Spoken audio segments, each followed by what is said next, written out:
militia continues to escalate in Ma'rib Governorate.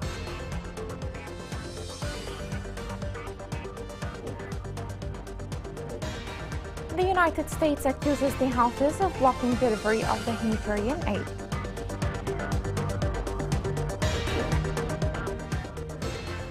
The 9-year conflict leaves millions of Yemeni children without education.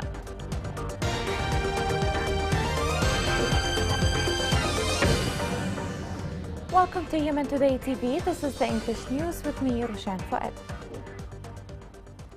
The Houthi militia continues to escalate in Ma'rib Governorate.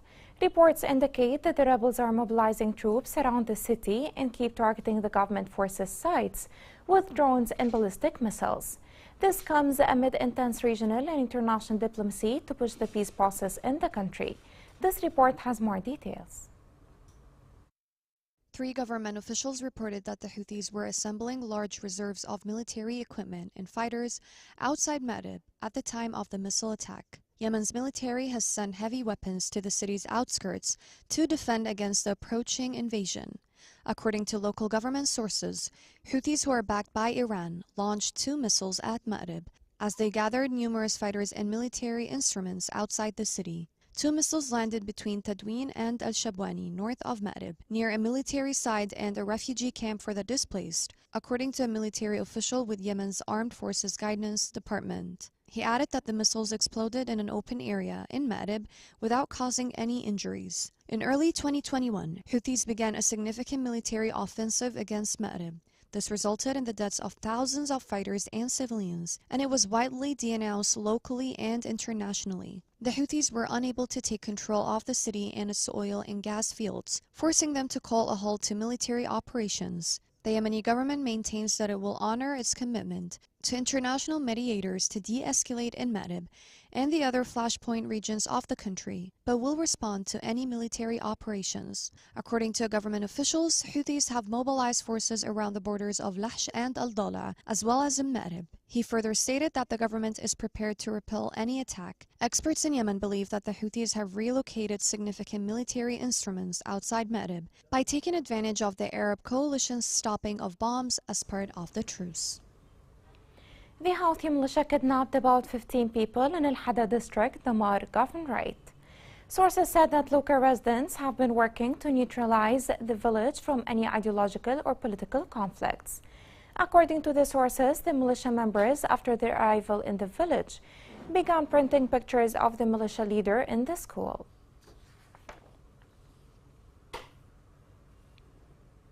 The United States has accused the Houthis of impairing the flow of goods and the humanitarian aid to the war-affected Yemenis and imposing restrictions on the movement of aid workers. Those statements made by Linda Thomas-Greenfield, the U.S. Ambassador to the United Nations Security Council. This report has more details.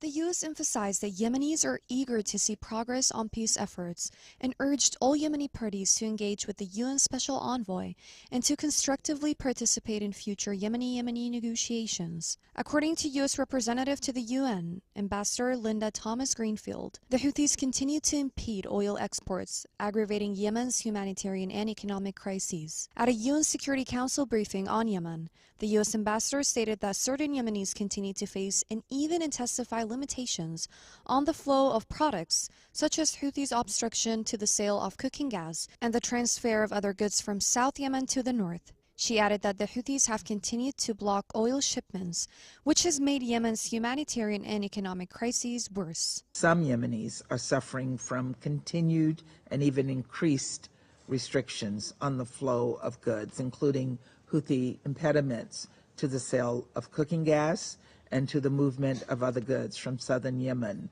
to the north.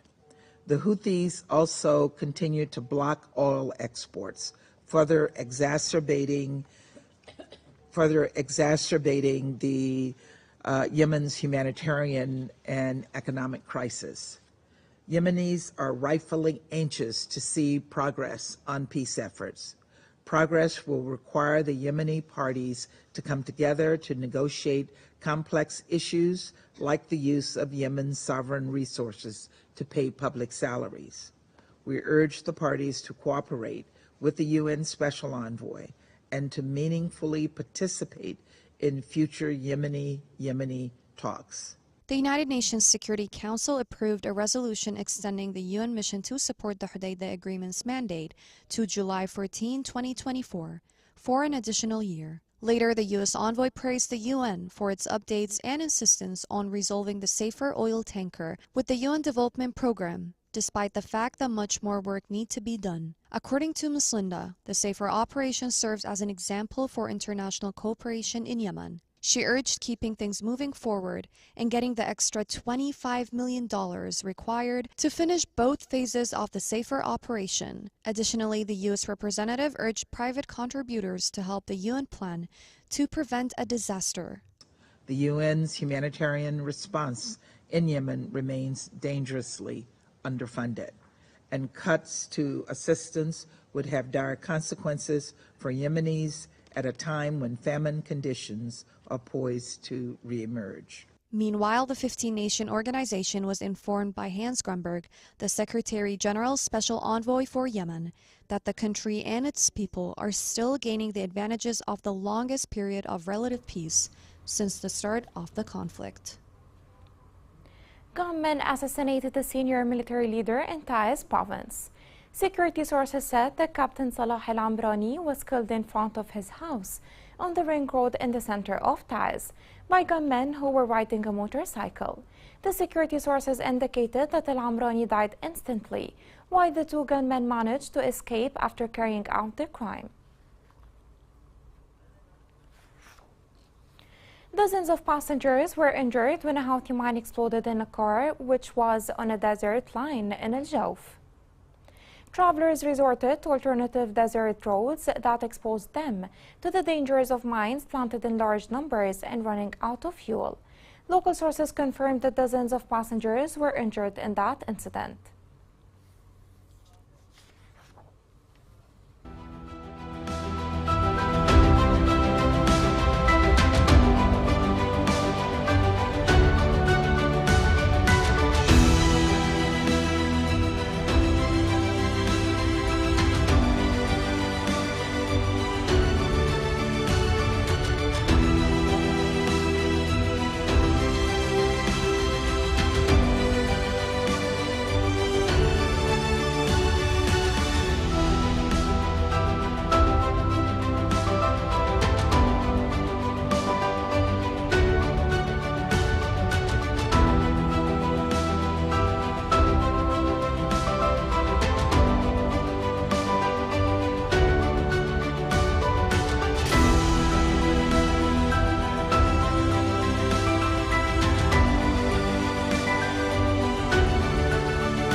Years of conflict have caused serious education crisis in Yemen. 2 million children are out of school and countless others are growing up with uncertain access to education. The following report has more details. Education is a critical area of concern as the conflict in Yemen has severely damaged the country's education system throughout the 9 years. Schools have been destroyed, armed groups have taken over, and unenrolled children have skyrocketed. International politicians recognize the urgent need for education reconstruction, with USAID implementing an $18 million grant for school rehabilitation and other non-governmental organizations launching campaigns. Immediate and comprehensive education reconstruction is needed to secure the right to education for young Yemenis, expedite the reintegration of millions of children out of school into society, and prevent a lost generation. There are points to be considered to guide education reconstruction efforts, like the need of the governorates affected by the conflict, and which party controls each area, as Yemen's conflict has produced fractured country with control of territory divided between many parties. Moreover, analyzing education needs across Yemen's governorates that can lead to recommendations for education reconstruction efforts that support the country's transition and reconciliation, as well as regional stability. USAID and other international organizations can assist governing institutions and civil society by providing funding and encouraging policies that rebuild and transform the country's education system and end the militarization of schools.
Coming next.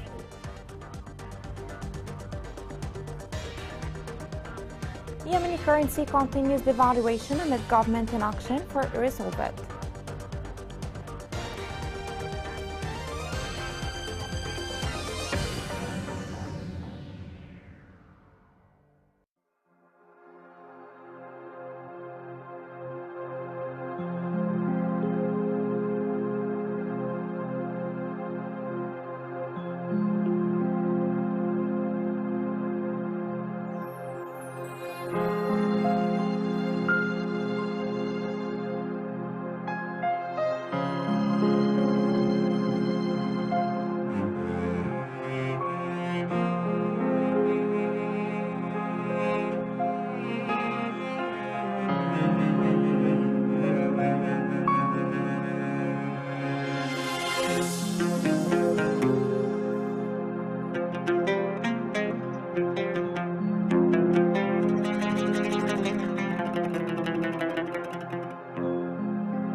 Welcome back. Governor of Taiz checked on the initial results of the investigation of the incident of storming a gathering during Eid al-Adha. At the beginning of the meeting, the governor listened to what was included in the report about the events, their causes, repercussions, and the potential suspects.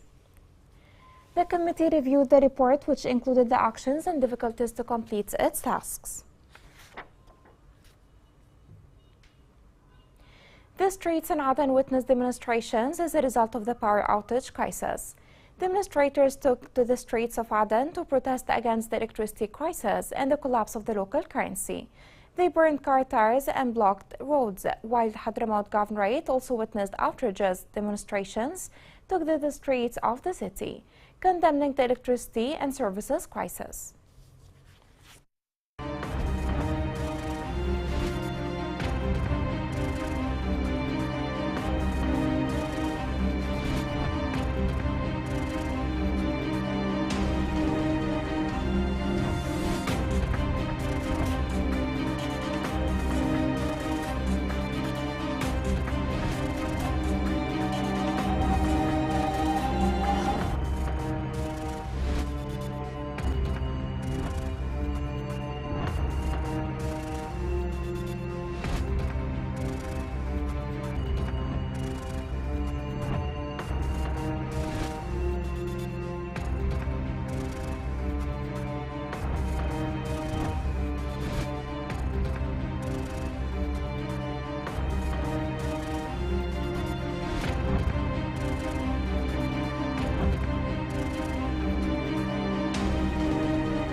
Yemeni ambassador in Amman discussed with the Jordanian Minister of Health the facilities provided under the Health Cooperation Protocol.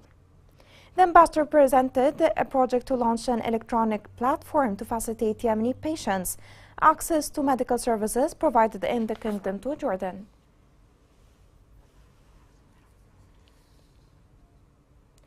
The Houthis continue to block entry of vaccines into the areas under their control. This has caused the spread of a number of tropical diseases and doubled the citizens' suffering, especially amid collapse of health services. This report has more.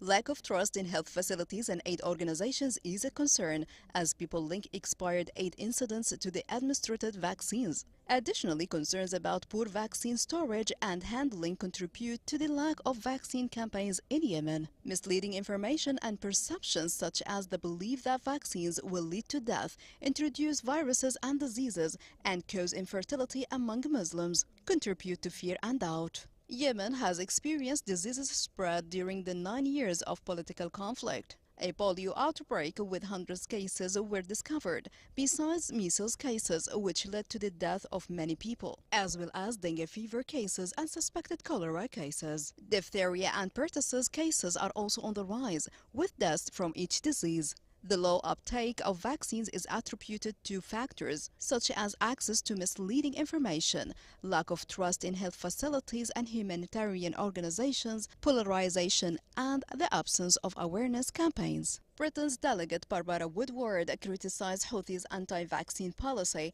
as a significant threat to public health. She called for urgent vaccination campaigns and resolving the situation. The World Health Organization reported 24,000 fever cases in the first quarter of this year, with 23,850 cases of fevers and viruses linked to poor vaccination campaigns. The actual numbers are likely higher. The Yemeni rial continues to devaluate amid total government inaction to intervene. According to local observers, such a drop in the value of the currency is attributed to the ineffective policies adopted by the government. This report has more. Situation for the Yemeni rial since the formation of the new Yemeni government, but it has recently flared up after changes affecting the leadership of the central bank in Aden for the purpose of stopping this collapse. Banking sources said that the Yemeni rial suffered a second heavy loss against foreign currencies in Aden during the past 48 hours. The sources confirmed that the value of buying and selling for $1 was recorded at 1,430 rials. Since the formation of the government, the Yemeni rial has received a series of successive collapses after it had witnessed the recovery hours before its announcement, but it was a recovery that quickly disappeared and was further exacerbated by corruption, failure, and government allocations, in addition to the lack of unification of the revenue pool and serious economic measures. The government's halt to exporting oil was also a severe blow to it, after Houthi drones targeted the export ports in Shabwa and Hadramaut in the east of the country in late 2022. The militia required the sharing of oil revenues in return for allowing its export to pay the salaries of employees in its areas of control. At the same time, the militia continued to refuse to implement its agreement with the government in Jordan, under the supervision of the UN envoy, which came as an extension of the terms of the Stockholm Agreement and required the transfer of revenues from the ports of Hodeidah, which is under the control of the Houthis, to an independent account in the central bank in Hodeidah itself to cover salaries. According to observers, the agreements, truce, and other ceasefires between the legitimate government and the Houthi militia are often deliberately infused by the supervising United Nations with many loopholes, in addition to lack of impartiality bending the terms of the agreement. Here is a reminder of the main headlines. The Houthi militia continues to escalate in Ma'rib Governorate.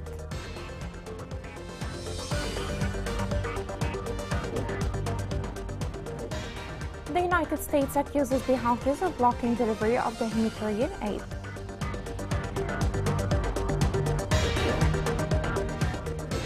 The 9-year conflict leaves millions of Yemeni children without education.